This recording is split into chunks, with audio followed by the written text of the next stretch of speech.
Bad Wolf MTG here, and today for our Modern Monday, we're going to be talking about a new deck, Bogles, also known as Green-White Hexproof.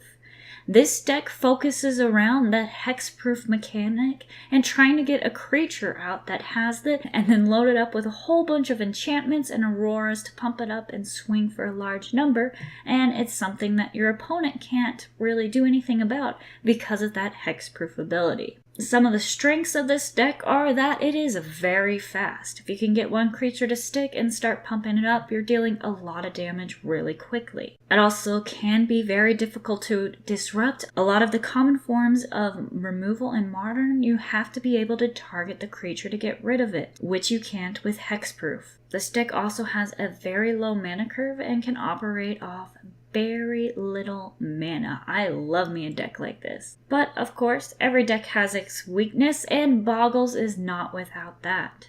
There are some hate cards that can really disrupt your plans, since usually you only try and get one or two creatures out and pack a whole bunch of stuff there. Sacrifice effects really hurt your deck, because that gets around the hexproof. This deck can sometimes be inconsistent. You can draw the wrong half of your deck and end up not being able to do anything.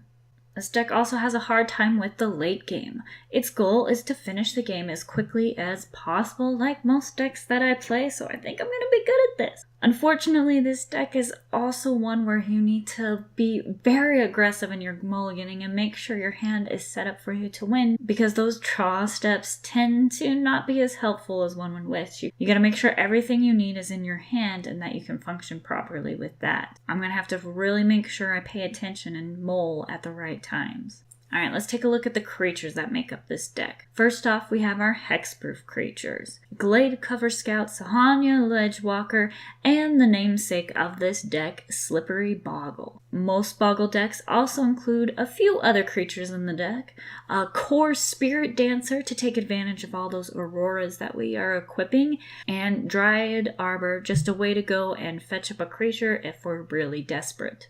Alright, spells in this deck are pretty simple. We have our Necessary Removal and Path to Exile, and the rest of the spells in your deck are usually your auroras that you want to be equipping onto your creatures. Things like Ethereal Armor, the Umbra spells, Rancor, Spirit Link, Daybreak Cornet, Spirit Mantle, and one that has bit me in the butt multiple times, Unflinching Courage.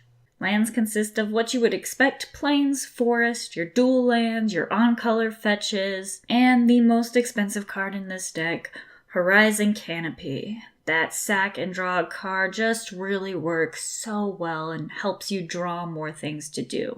I can't wait to get my hands dirty with this deck in Modern. When I started playing Magic, there was a standard deck that was really similar to this and used that hexproof mechanic, and I hated playing against it. So I'm really excited to be the one playing out these hexproofs and laughing at my opponent's face when they can't do anything about them. I'm a little worried about mulliganing, but I think that'll come with practice. If you have any tips or tricks to playing Bogles, please leave them in the comments below. And don't forget to like this video and subscribe for more.